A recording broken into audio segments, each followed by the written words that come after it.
이렇게 많아? 네. 잘 지내셨죠? 네.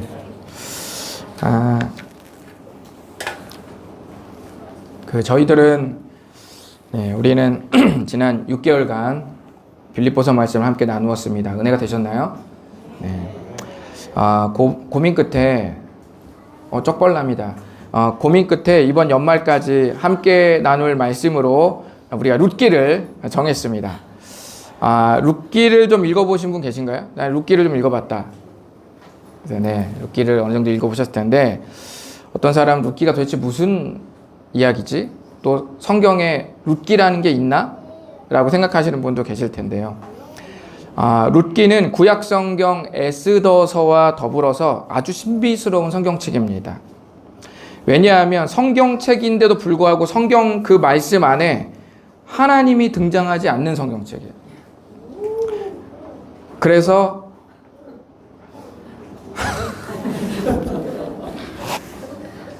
그럴 때는 아쉬워. 이렇게 이제 이렇게 하면 안 되고, 자. 그래서 우리가 에스더서 같은 경우 책을 하나 보면 이런 제목이 있어요.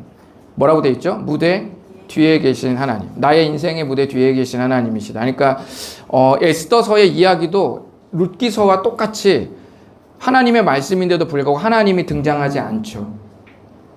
그래서 에스더서와 더불어서 룻기라는 성경은 성경책임에도 불구하고 하나님이 등장하지 않습니다.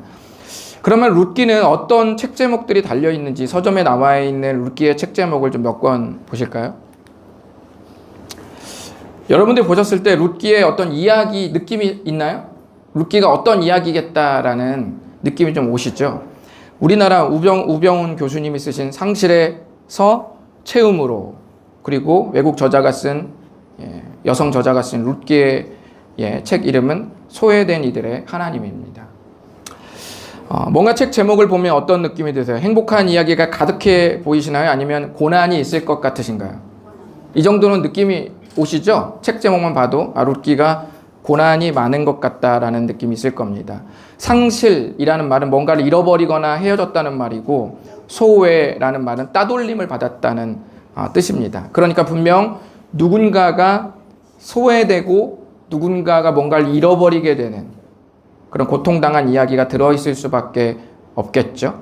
그런데 그 책 중에서 또 어떤 이는, 존 파이퍼라는 신학자는 하나님의 섭리라는 제목으로 책을 냈는데요. 그 타이틀 밑에 이렇게 쓰여져 있습니다. 보이는 고난을 통해 만들어지는 보이지 않는 하나님의 사랑 룻기, 이렇게 쓰여져 있습니다. 그러니까 룻기의 내용은 고난이 주된 내용이긴 하지만 마냥 다크한 얘기가 아니라 그 안에 흐르는 하나님의 사랑 이야기가 들어있다는 말입니다. 어쩌면 우리 모두는 삶에서 이런 발견이 필요한 사람들입니다. 우리도 삶이 어렵잖아요. 그렇죠? 삶이 쉬워요? 네, 삶이 어렵죠? 우리 어린이들도 그렇고 삶이 쉽지 않습니다. 그래서 그런 분들에게 가장 필요한 순간이라는 건 뭐냐면, 그 속에서 흐르는, 내 삶이 어렵지만 그 속에서 흐르는 하나님의 사랑을 발견하는 그 순간. 룻기서에서도 룻이 발견해야 하겠지만 또 오늘 우리의 이야기에서 우리도 발견해야겠죠. 누구든 룻기를 깊이 읽게 된다면 그 속에 담긴 하나님의 사랑을 발견할 수밖에 없을 것입니다. 저는 오늘 룻기를 나누는 첫 시작을 맞이해서 앞으로 룻기 말씀을 듣기 위해 여러분이 미리 알아두면 좋을 내용을 좀 나눠보도록 하겠습니다. 나눌 내용이 많지만 그냥 크게 3가지 정도 나누면, 첫 번째는 룻기의 줄거리는 무엇일까? 두 번째, 룻기의 줄거리에서 우리는 무엇을 발견할 수 있는지, 그리고 마지막으로는 룻기의 말씀이 우리에게 어떤 은혜를 주는지 한번 살펴보도록 하겠습니다. 첫 번째, 룻기의 줄거리는 무엇일까요? 첫 번째로 한번 살펴보도록 하겠습니다. 느슨하게 한번 살펴보겠습니다. 자세한 것은 이제 본문 말씀이 들어가면 자세하게 제가 이야기를 들려드릴 것이고, 지금은 느슨하게 우리 한번 1장 1절 읽어보실까요? 시작. 사사들이 치리하던 때에 그 땅에 흉년이 드니라. 유다 베들레헴의 한 사람이 그의 아내와 2 아들을 데리고 모압 지방에 가서 거류하였는데, 아멘. 1절에 보니까 사사들이 치리하던 때에 라고 말하고 있습니다. 잠시 구약 순서를 생각해 보실까요? 창세기, 출애굽기, 레위기, 민수기, 신명기, 여호수아, 사사기, 룻기. 사사기, 룻기 이렇게 나옵니다. 그러니까 사사기 다음이 룻기죠. 하지만 룻기의 이야기의 배경은 어디라는 거예요? 사사기 때의 배경이라는 거예요. 성경은 그 다음이지만 시대는 아직 사사기의 시대를 벗어나지 않았다는 것이죠. 사사 시대에 연속된 이야기라는 사실을 알 수 있습니다. 약간 좀 말씀드리면 주전 15세기에서 14세기 말은 여호수아 시대죠. 아시죠? 약속의 땅을 정복하는 이야기. 여러분 잘 아실 겁니다. 그리고 그 다음에는 여호수아가 약속의 땅을 정복한 후에 14세기 말에서 11세기 초 약 한 300년에서 350년 동안에는 이제 사사들이 다스리던 시대를 성경은 사사 시대라고 말합니다. 여러분이 잘 아는 사사 누가 있나요? 사사. 사사라는 뜻 혹시 아세요? 아니요. 사사는 44를 말하는 게 아니죠. 사사는 뭘 말할까요? 사사는 히브리어로 재판관이라는 뜻이에요. 재판관. 그런데 오늘날에 마치 그 사법부에만 있는 재판관이 아니라 이 당시에 재판관이라는 뜻은 입법, 사법, 행정 모든 권한을 다 가지고 백성들을 다스리는 리더입니다. 사사. 하나님께서 사사의 역할을 위해 한 사람을 세우고 그 사람들을 통해서 다스리던 시대를 사사 시대라고 말합니다. 유명한 사도들 중에는 대부분의 교회 여전도회에 있을 법한 이름 누구죠? 대부분의 여전도의 이름. 에스더 말고 또 하나 아까 에스더 나왔으니까. 루디아도 나오고 그다음에 유행하는 게 뭐예요? 드보라 여전도에 없었어요, 여러분? 옛날에 교회 다닐 때? 네. 저 옛날 파송교회에서는 60대 우리 여성분들로 이루어진 여전도회가 드보라 여전도회였거든요. 네. 그렇게 했죠. 그 드보라가 사사입니다.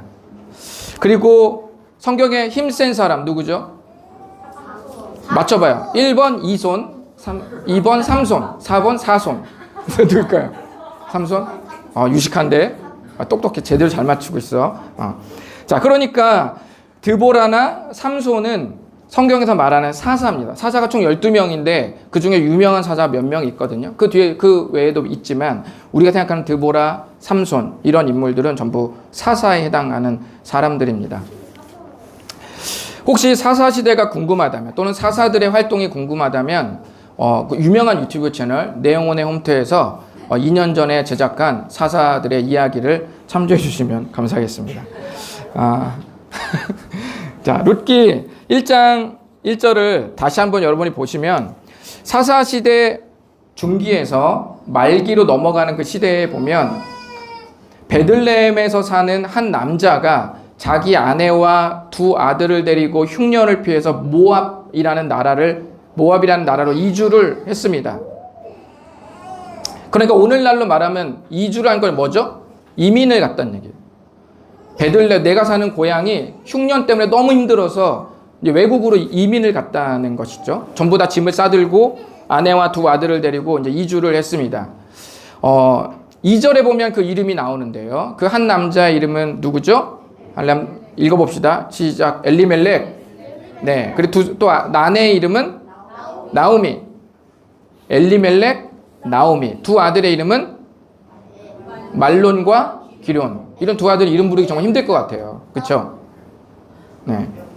자, 그래서 이 네 식구가 모압이라는 나라로 이주를 하게 되었습니다. 모두 베들레헴 사람들이에요. 그런데 행복할 줄만 알았던 시간은 완전히 산산조각이 나고 외국 땅에서 남편 엘리멜렉이 죽고 졸지에 아내 나오미라는 여성은 두 아들을 낯선 땅에서 키워야 하는 안타까운 처지가 됩니다.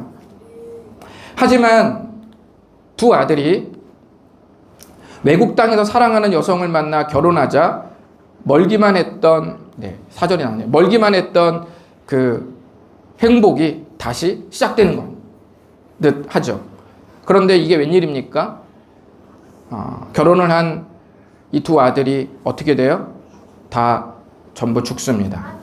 남편 죽고 두 아들도 다 죽고 이제는 오르바와 룻이라는 외국 며느리들만 덩그러니 남게 됩니다. 세 식구만 남은 거죠. 나오미, 오르바, 룻 이렇게 세 식구만 덩그러니 남게 됩니다. 성경에서의 룻기는 바로 이 모압 며느리 룻의 이름을 딴 성경책 이름입니다. 나오미는 망연자실하여서 자신의 인생을 비관하고 자기의 인생 마지막을 다시 고향에서 살기로 결심합니다. 그래서 자기의 며느리였던 오르바와 룻을 고향 모압 땅으로 이제 남겨두고 떠나기로 결심합니다. 그래서 오르바와 룻을 놓아주고 싶어서 너희들은 다시 너희들의 어머니한테로 돌아가라. 그렇게 그립고 보고 싶었던 어머니한테로 돌아가라. 이제 나에게는 희망이 없다. 라고 놓아주죠. 너희들은 근데 하지만 나오미와 두 며느리의 관계가 어때요? 너무 좋았던 것 같아요. 두 며느리가 헤어지기를 싫어합니다. 예를 들면 여러분 생각해 보세요. 시어머니가 너희들은 나랑 평생 살다가 늙어 죽어야 돼. 나 기저귀도 갈아입고 다 해줘야 돼. 끝까지 하다가 늙어 죽어야 돼. 이렇게 한다고 생각해 보세요. 그러면 며느리들이 어때요? 얼마나 놀랄까요? 끔찍할 것 같아요. 네, 그러니까 생각만 해도 끔찍해. 벌써 며느리도 아닌데도 다 알잖아. 이 어린아이들도. 생각만 해도 시어머니가 나랑 같이 늙어 죽자고 하면은 너무 끔찍한 거예요. 이게 아이들도 공감하는 이야기라는 거죠. 룻기가. 더군다나 오르바와 룻은 아직 젊고 새 출발을 할 수 있는데도 만약에 시어머니가 그렇게 붙든다면 참 그거 쉽지 않은 것이죠. 그런데 다행히 시어머니 나오미는 두 며느리를 놓아주고 싶어 하는 그 마음이 있었어요. 그럼 생각해 보세요. 두 며느리를 놓아주고 싶어 하는 나오미나 떠나고 싶어 하지 않는 오르바와 룻을 보면 이들의 관계가 그렇게 나쁘지 않았던 것으로 우리가 생각해 볼 수 있겠죠. 하지만 시어머니 나오미가 강하게 권하자 결국 오르바는 떠납니다.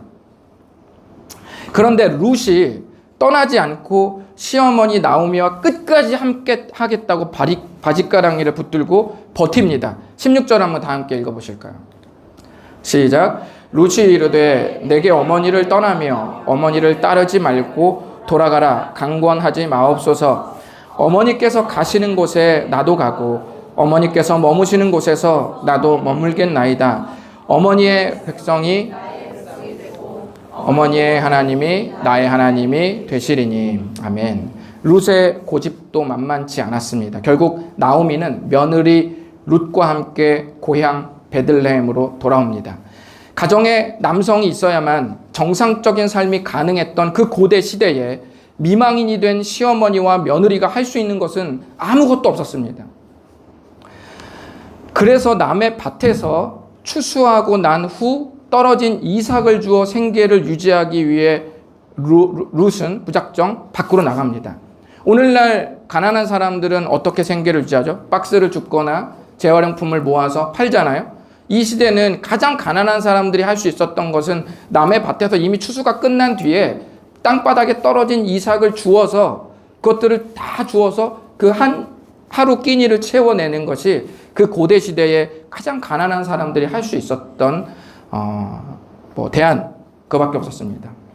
그래서 하나님은 나중에 율법에 보면 일부러 이 말씀을 하세요. 너희들이 추수할 때 땅에 이삭을 떨어뜨려라 말아라. 적당히 떨어뜨려라. 하나님이 약간 로맨틱하신 분이죠.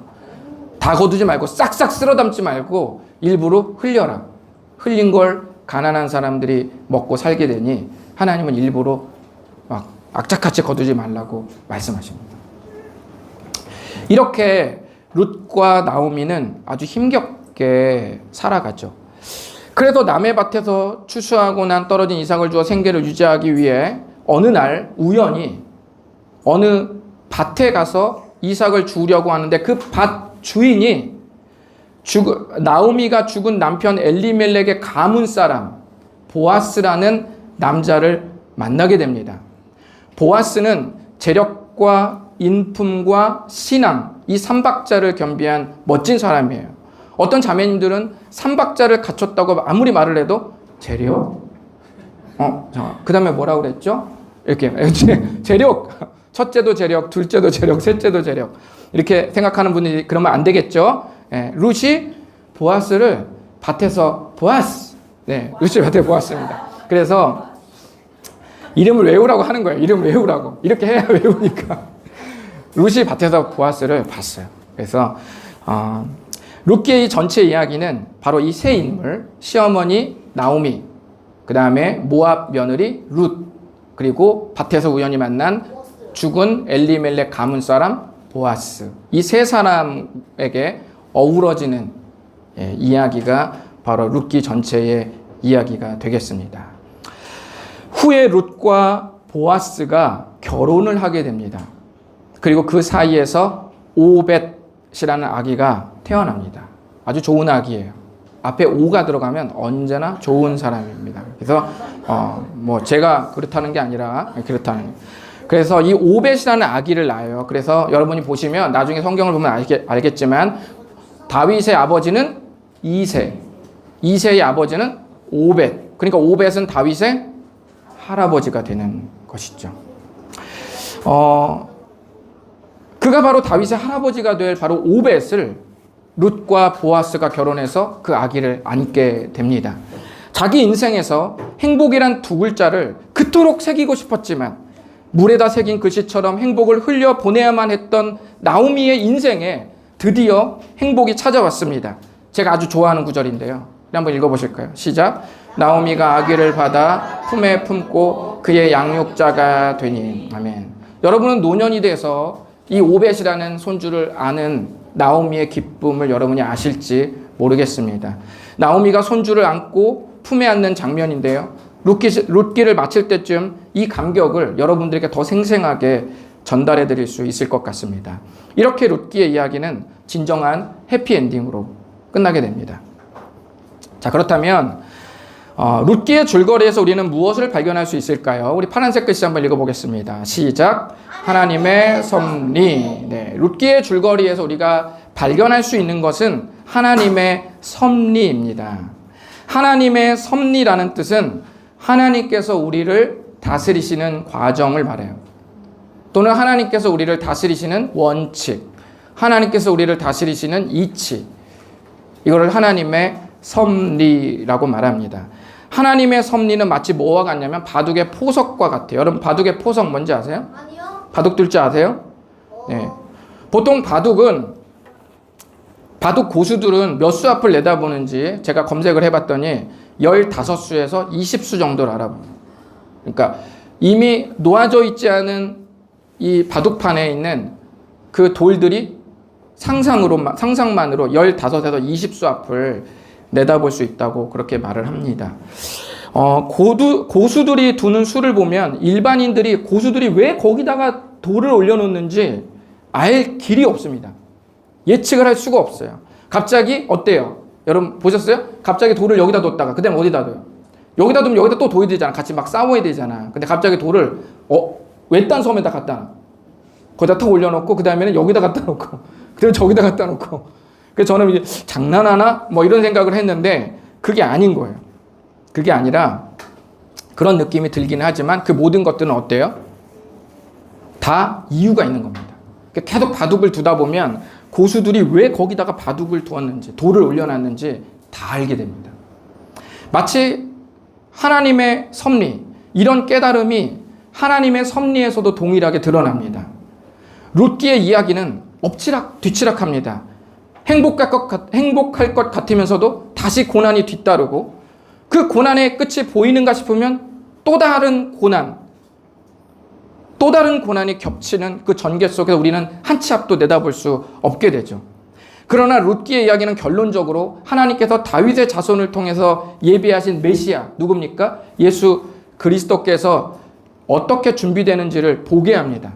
베들레헴 작은 마을에서 아주 평범한 한 가정에서 일어난 일을 조명할 때는 마치 현미경처럼 아주 작은 한 동네의 이야기를 현미경처럼 계속 확대해서 보여주는 것처럼 이렇게 보여주지만, 조명하지만 끝마칠 때쯤에는 우리 모두의 구원자이자 우리 모두의 진정한 왕이신 예수 그리스도의 탄생이 준비되고 있는 망원경, 그 장면을 멀리서 망원경처럼 다 보게 됩니다. 시대와 세대를 초월한 엄청난 장관과 풍경들을 룻기의 마지막은 보게 하죠. 우리는 룻기가 진행되는 어떤 이 밀당 같은 이야기가 결국 악조건 속에서도 이루어지는 신비스러운 하나님의 섭리를 발견하도록 만들어줍니다. 자, 그럼 마지막으로 룻기는 우리에게 어떤 은혜를 줄까요? 우리 파란색 글씨 한번 읽어보겠습니다. 시작. 하나님의 약속을 신뢰하게 줍니다. 네, 룻기의 이야기는 결국 우리에게 어떤 은혜를 주는가? 하나님의 섭리를 발견하게 해서 결론적으로 하나님의 약속을 신뢰하도록 만들어줍니다. 우리가 어릴 적 아이들에게 위인전을 익히는 이유가 뭐죠? 위인들의 생애에서 도전을 받잖아요. 이랬다고? 이랬다고? 하면서 우리가 도전을 받잖아요. 그러면서 우리도 뭔가를 얻잖아요. 우리 아이들이 뭔가를 얻어가잖아요.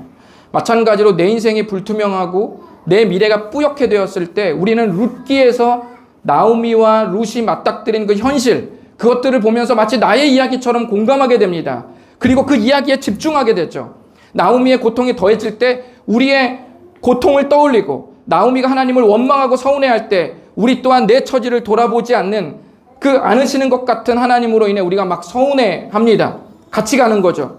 그러다가 오밀조밀하게 역사하시는 하나님으로 인해서 반전을 맞이하고 하나님께서 섬세하게 역사하시는 그 과정들을 볼 때 비로소 우리는 하나님의 섭리를 발견합니다. 그리고 하나님의 섭리를 발견할 때 복잡다단한 내 삶에도 하나님의 약속이 이루어질 수 있다는 마음이 차오르죠. 마치 포석을 두던 바둑 고수의 그 수가 눈에 안 보이다가 다 두고 난 뒤에는 그래서 여기다 뒀구나 라고 하는 것처럼 룻기의 이야기가 바로 그래서 이렇게 되었구나 라는 걸 발견하게 하죠. 그리고 그 깨달음이 우리의 인생 속으로 적용됩니다. 그러면서 우리도 하나님의 약속을 신뢰할 수 있게 만들어줍니다. 하나님의 약속은 대단한 사람에게 이루어지는 게 아니라 예수님을 믿는 사람이라면 누구나 그 약속이 이루어지는 은혜를 경험할 수 있습니다. 누군가 큰 고난을 경험한 사람이라면, 그리고 주목받지 못한 삶을 살고 있는 사람이라면, 특별할 것 하나 없고 평범하게 그지없는 삶을 살았던 분들이라면 그분들은 모두 나오미가 될 자격이 충분하고 룻이 될 자격이 충분합니다. 룻기에서의 자격이란 화려함과 찬란함, 자격은 원래 위로 올라가잖아요. 그런데 룻기에서 말하는 자격은 어떻게 되냐면 내려갑니다. 룻기에서의 자격이란 화려함과 찬란함이 아니라 고통스러운 시간들에도 불구하고 고난 속에서 역사하신 하나님의 약속을 신뢰하는 것, 그뿐입니다. 그거 외에는 어떠한 자격도 없습니다. 여러분, 예를 들어서 돈을 얼마큼 가져오라고 하면 모두가 자격을 얻을 수 있을까요? 돈 많아? 얼마 있어? 100원. 근데 이런 애한테 10,000원을 가지고 오라고 하면 무슨 자격을 가질 수 있겠어요? 돈 많아? 손 들었지 너? 너 10,000원이네. 이런 애한테 100,000원 가지고 오라고 하면 어떻게 가져올 수 있겠습니까? 그러니까 돈의 액수를 정하는 자격은 우리로 하여금 낙심하게 만드는 것이죠. 여러분, 만약에 100개의 봉우리 산 정상에 올라야 한다는 게 자격이라면 저 같은 사람은 어떻게 올라갑니까? 100점을 맞아야 되는 게 자격을 얻는 것이라면 저 같은 사람은 어떻게 자격을 얻습니까? 그런 자격은 사람을 떨어뜨리게 하는 자격입니다. 하지만 룻기가 우리에게 주는 자격은 더 낮아지면 낮아질수록 자격에 걸맞는 사람으로 만들어줍니다. 룻기의 이야기는 따뜻하게 다가와서 뜨거운 절정을 주고 그윽한 여운을 남깁니다.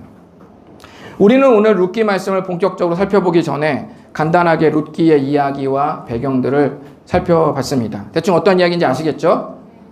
여러분이 잘 이해했다면 그것은 제가 잘 설명을 했다는 이야기가 아니라 하나님께서 여러분에게 잘 깨닫게 하셨다는 그런 의미이옵니다. 벤자민 버튼의 시간은 거꾸로 간다라는 영화가 있습니다. 제가 아주 좋아하는 영화예요. 이 영화는 벤자민 버튼이라는 남자의 출생부터 죽음까지를 다룬 영화입니다. 그래서 벤자민 버튼의 인생은 다른 이와 달리 아기가 태어나서 늙어 죽는 게 사람의 인생이잖아요. 근데 벤자민 버튼은 처음에 태어날 때 할아버지로 태어납니다. 할아버지로 태어나서 점점 인생을 살면 점점 젊어져요. 그리고 마지막에 죽을 때는 아기로 죽습니다.